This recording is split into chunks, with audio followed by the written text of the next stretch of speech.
राधे राधे दोस्तों। क्या US Iran conflict की वजह से वर्ल्ड वॉर 3 शुरू होने जा रहा है या फिर नींव पड़ चुकी है वर्ल्ड वॉर 3 की? बस धीरे धीरे और भी कई सारे देश कूदेंगे और ये पूरी तरीके से वर्ल्ड वॉर 3 का रूप ले लेगा। ऐसा मैं क्यों बोल रहा हूं? उसके पीछे दो कारण मोटा मोटी यहां पर फिलहाल समझ में आ रहा है।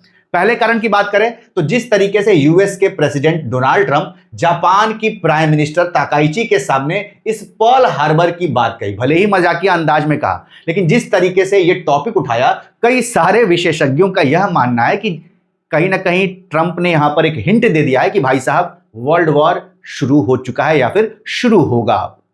अब सवाल आपके दिमाग में यह उठ रहा होगा कि पर्ल हार्बर का टॉपिक उठाया तो यह वर्ल्ड वॉर से कैसे जुड़ गया भाई?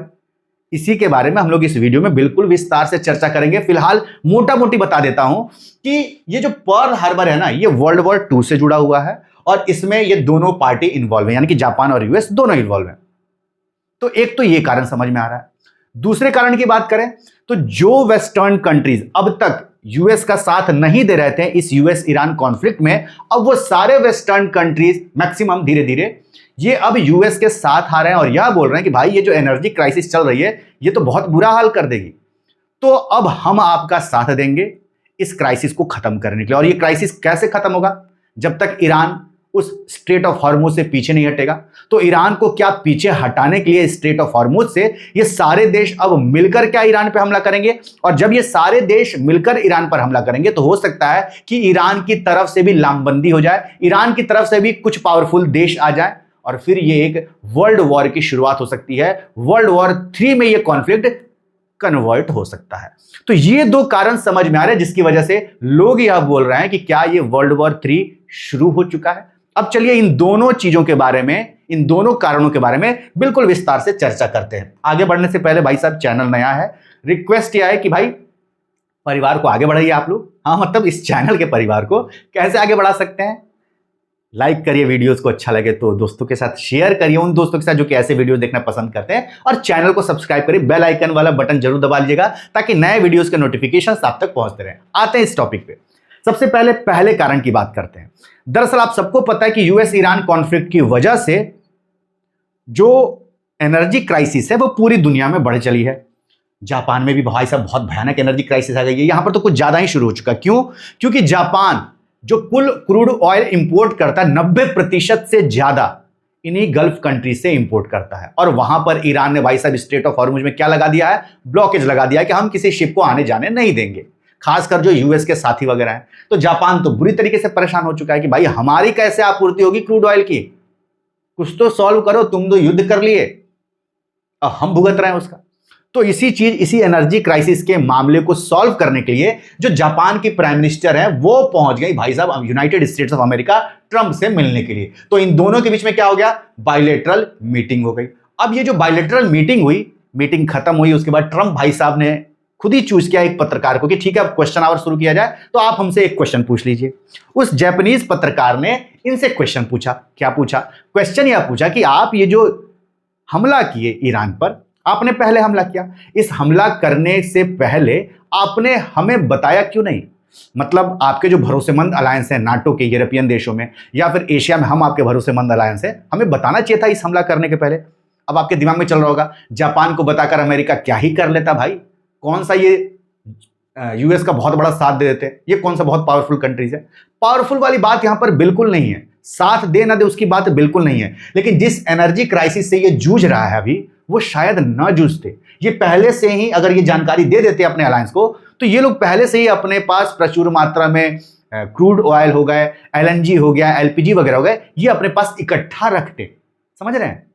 तो फिर जो एनर्जी क्राइसिस से ये गुजर रहे हैं, हो सकता है कि उस एनर्जी क्राइसिस से ना गुजरते। तो ये चूंकि युद्ध लंबा खींच रहा है, इसकी वजह से ये एनर्जी क्राइसिस से गुजर रहे हैं। खैर, आते हैं अब हम लोग इस टॉपिक पे दोबारा से। तो उस पत्रकार ने इनसे यह बोला कि भाई आपने ये जो अचानक से हमला कर दिया, हमें पहले जानकारी दे देते। उसी पर ट्रंप ने मजाकिया अंदाज में यह बोला कि भाई हम आपको सरप्राइज करना चाहते थे, और सरप्राइज की बात जब आ ही गई है तो जापान से बेहतर सरप्राइज कौन दे सकता है? आपने हमको दिया था पर्ल हार्बर का सरप्राइज, और ये जैसे ही इन्होंने बात छेड़ी भाई साहब, इसकी चर्चा पूरी दुनिया में होने लगी, क्योंकि जैसे इन्होंने पर्ल हार्बर की चर्चा की, इनका मुंह पूरी तरीके से उतर गया। क्योंकि हमारे वर्ल्ड के इतिहास में, दुनिया के इतिहास में पर्ल हार्बर एक काला धब्बा है, लिटरली काला धब्बा है, खासकर जापान के लिए, क्योंकि जिस तरीके से अचानक से सरप्राइजिंगली यूएस को कुछ अता पता नहीं था, यूएस सोचा भी नहीं था कि जापान हमला कर देगा, लेकिन जिस तरीके से पर्ल हार्बर पे जापान ने अचानक से और बहुत भयानक वाला हमला किया था ना भाई साहब, उसने वर्ल्ड वॉर 2 को पूरी तरीके से भड़का दिया था। वर्ल्ड वॉर 2 ऑलरेडी शुरू हो चुका था 1939 में, लेकिन इस हमले ने क्या किया, इस हमले ने यूएस को भी उस वर्ल्ड वॉर में उतार दिया। तब तक यूएस नहीं उतरा था, पर्ल हार्बर में हमला हुआ, उसके बाद जाकर यूएस वर्ल्ड वॉर 2 का हिस्सा बना। तो आप यहीं से समझिए कि ये कितना गंभीर टॉपिक है, जिसको कि बड़े मजाकिया अंदाज में यहां पर किसने उठा दिया, ट्रंप ने उठा दिया। अब चलिए इस पूरे पर्ल हार्बर के अटैक के बारे में बिल्कुल विस्तार से जानते हैं, कहानी क्या है यह जानते हैं। यहां पर आप लोग फोटो देख सकते हैं, यही बायलैटरल मीटिंग चल रही थी, जिसके बाद जब क्वेश्चन आवर सेशंस हुए तो यहां पर डिस्कस हुआ। आगे बढ़ने से पहले पर्ल हार्बर है कहां, मैप देख लीजिए, ज्यादा अच्छा रहेगा आप लोगों के लिए। तो देखिए ये पूरा पैसिफिक ओशन है, ये रहा यूनाइटेड स्टेट्स ऑफ अमेरिका, यहां पर ये जापान रहा, और यहां पर देखिए ये हवाईयन आइलैंड्स है, ठीक है, जो कि यूएस का ही है। तो इन्हीं हवाई आइलैंड्स में एक है हवाई, ठीक है, उसी आइलैंड पर ये यहां पर पर्ल हार्बर है, ठीक है। तो ये है वो लोकेशन जहां पर वर्ल्ड वॉर 2 के दौरान जापान ने हमला किया। यहां पर यूएस की फ्लीट थी, पैसिफिक फ्लीट थी, यहां पर भयानक हमला हुआ, और इसी हमले के एक दिन बाद यूएस वर्ल्ड वॉर 2 में कूद गया जापान के खिलाफ, ठीक है। तो ये मोटा मोटी कहानी है। अब इस पूरे कहानी को बिल्कुल विस्तार से समझते हैं, कहां से, इस पिक्चर से समझते हैं। 1939 में वर्ल्ड वॉर 2 शुरू हो जाता है, ठीक है। 1940 में हम लोग पहुंचते हैं टाइमलाइन पे।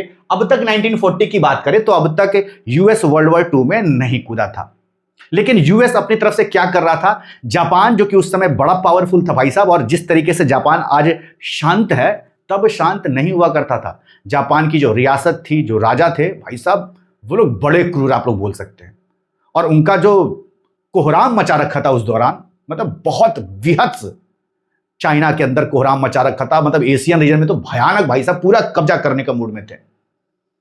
तो उस कारण से ये लोग भयानक हमला कर रहे थे चाइना के अंदर, उधर जो एशियन रीजन है भयानक हमला कर रहे थे। कट टू आते हैं हम लोग 1940 में। अब यहां पर ये लोग हमला तो जारी रखे थे, चाइना के बहुत सारे हिस्सा कैप्चर करना शुरू कर दिए थे, करना चाहते थे।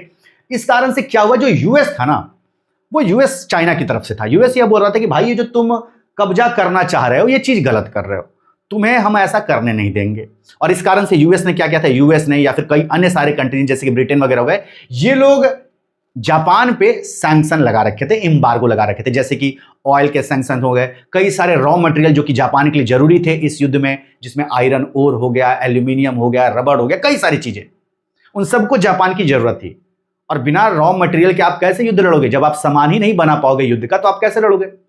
जापान को दिक्कत हो रही थी, तो जापान लगातार क्या कर रहा था, यूएस से बात कर रहा था कि भाई ये तो हम पे सैंक्शन वगैरह लगा रखे हो वो हटा लो, ये तुम चीज सही नहीं कर रहे हो। तो बातचीत क्या हो रहा था, बातचीत यहां पर लगातार चल रही थी, किसकी, यूएस और जापान की, लगातार टेबल पर बैठकर बातचीत चल रही थी, लेकिन बातचीत का कोई हल जापान निकाल नहीं पा रहा था, क्योंकि यूएस अपने रवैये पे अड़ा हुआ था कि ना ना भैया हम कोई एम्बार्गो नहीं हटाने वाले हैं, ये तो ऐसे ही चलता रहेगा जब तक तुम पीछे नहीं हटोगे, ये जो कोहराम मचा रखा है जब तक उसको खत्म नहीं करोगे। इसके अलावा बात करें तो इन्होंने तो सैंक्शन लगा ही रखा था। इसके अलावा यूएस यह चाहता था कि जो तुम चाइना को हेल्प पहुंचा रहे हो ना, मदद दे रहे हो, वो मदद बंद करो, उस पर भी बातचीत चल रही थी, यूएस वहां पर भी तैयार नहीं था। इसके अलावा जो डच के कुछ बेसिस थे वहां पे, जैसे कि बात कर रही है जो इंडोनेशिया वाला, आज की डेट में जो इंडोनेशिया कंट्री है, उसमें कई सारे जो रीजन थे वहां पर उस समय वो डच के, नीदरलैंड के अंडर में थे।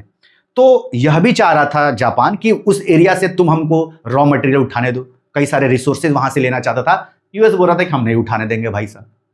अब ये सारी चीजें लगातार जापान यूएस से बात कर रहा था, यूएस मना कर रहा था। तो यहां पर जापान अब यह सोचने लगा कि भाई साहब यूएस तो पीछे हटने से रहा, यूएस तो एम्बार्गो लगा ही देगा। तो जापान ने यह दिमाग लगाया कि हम क्या करते हैं, जो इनका पैसिफिक फ्लीट हवाईयन आइलैंड में लैंड है पर्ल हार्बर पे, वहां पर हम लोग अटैक कर देते हैं, अचानक से अटैक करेंगे। पूरी प्लानिंग इन्होंने की कि अचानक से अटैक करेंगे। और ये अटैक के पीछे का इनका मकसद क्या था, मकसद यह था कि भाई साहब इससे जापान का डोमिनेंस उस पूरे रीजन में बढ़ जाएगा, और जब हम अचानक हमला कर देंगे तो यूएस जो है थोड़ा दहशत में आ जाएगी, भाई ये क्या हुआ, इतना भयानक हमला कर दिया। तो फिर हो सकता है कि यूएस इनकी बात सुन ले, या फिर यूएस बहुत कमजोर पड़ जाए, ठीक है। और जब यूएस कमजोर पड़ जाएगा तो हम ऑब्वियस सी बात है और बहादुर बन जाएंगे, और हम जो है और तेजी से हमला कर देंगे। इन्हीं सारी चीजों को दिमाग में रखते हुए पूरी प्लानिंग ये जो है 1940 से करना शुरू कर दिया था कि भाई हम अटैक करेंगे। तो इनके कंबाइंड फ्लीट का जो कमांडर बोल लीजिए उसमें था यामामोटो, ठीक है। तो इसने जो है पूरा प्लानिंग कर लिया और इसने शिप को रवाना कर दिया कि भाई चलो हमला करने के लिए, ठीक है, हमला होगा। तो वहां पर क्या हुआ, पूरी प्लानिंग हुई, शिप रवाना हो गई और बहुत भयानक हमला ये कब हुआ, ये हमला हुआ 7 दिसंबर 1941 को, सॉरी 1940 से प्लानिंग चल रही थी, ये हमला कब हुआ 7 दिसंबर 1941 को। जापान ने अपने बेड़े से यूएस के पर्ल हार्बर पे भयानक हमला कर दिया और ये हमला जो किया भाई साहब, दहल गया यूएस। इसलिए दहल गया यूएस क्योंकि इस हमले में भयानक क्षति हुई यूनाइटेड स्टेट्स ऑफ अमेरिका की। कई सारे वॉरशिप्स, लगभग 8 वॉरशिप्स, उन सबको डैमेज कर दिया, 3-4 तो डुबा दिए भाई साहब। हालांकि उसमें से कुछ वापस जो है सर्विस में लाया गया, लेकिन भयानक हमला, मतलब आप समझिए कि वॉरशिप्स पे हमला हुआ। कुल मिलाकर प्लेन की बात करें तो यूएस के 180 से ऊपर जो एयरक्राफ्ट थे वो पूरी तरीके से डिस्ट्रॉय हो गए। इस फिगर में मत ध्यान दीजिए, यहां पर ध्यान दीजिए, केवल 180 से ऊपर उनके एयरक्राफ्ट डिस्ट्रॉय हो गए। जापान की बात करें तो उनके केवल 29 एयरक्राफ्ट डिस्ट्रॉय हुए। एयरक्राफ्ट कैरियर भाई साहब यूएस का तो बुरा हाल कर दिया, लगभग 8 एयरक्राफ्ट कैरियर बुरी तरीके से डिस्ट्रॉय कर दिए। उनके 3 क्रूजर्स, 3 डिस्ट्रॉयर्स, फिर माइन लेयर्स, ट्रेनिंग शिप, सब डिस्ट्रॉय कर दिया। बहुत भयानक हमला था और चीजें तो डिस्ट्रॉय हुई। इस सरप्राइज अटैक में 2403 लोग यूएस के सैनिक मारे गए वहां पर, जो भी वहां पर मौजूद थे। 1178 बुरी तरीके से घायल हो गए। इसी कारण से जापान ने ये जो अचानक से हमला किया था पर्ल हार्बर पे, दहल गई थी दुनिया भाई साहब। आज का जैसा सोशल मीडिया तब रहता ना, तो दुनिया पिक्चर देख के सदमे में चली जाती। इतना भयानक जापान ने यूएस में हमला किया था। और तब जापान बड़ा क्रूर हुआ करता था भाई, उनके शासक जो हुआ करते थे बड़ा क्रूर हुआ करते थे, बहुत ताकतवर। तो इस तरीके से जापान ने हमला किया था और भयानक क्षति पहुंचाई थी किसको, यूनाइटेड स्टेट्स ऑफ अमेरिका को। तो इसी कारण से इस मुद्दे को बड़ी मजाकिया अंदाज में किसने उठाया, ट्रंप ने उठाया जापान के पीएम के सामने, उस पत्रकार को जवाब देते हुए, और बोला कि भाई सरप्राइज, तुमसे बढ़िया सरप्राइज कौन दे सकता है, जो तुमने पर्ल हार्बर का सरप्राइज दिया वो तो हमें आज तक याद है। तो इस कारण से अब लोग जो है यह बोल रहे हैं कि भाई हाँ, हो सकता है कि ट्रंप यहां पर एक हिंट दे रहा है। अच्छा, यहां पर देखिए ये भी है, जो फोर्स कमांडर है चूची नागुमो, ठीक है।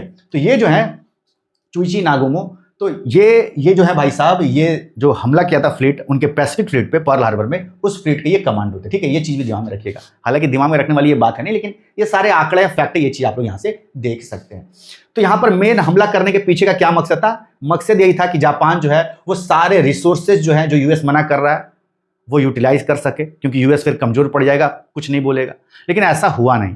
जैसे ही जापान ने यह हमला किया, अगले ही दिन यूएस जो है वो वर्ल्ड वॉर 2 में कूद गया और वहां से जो कहानी है वो बदलने लगी। जापान को बुरी तरीके से नुकसान पहुंचाया गया उसके बाद से।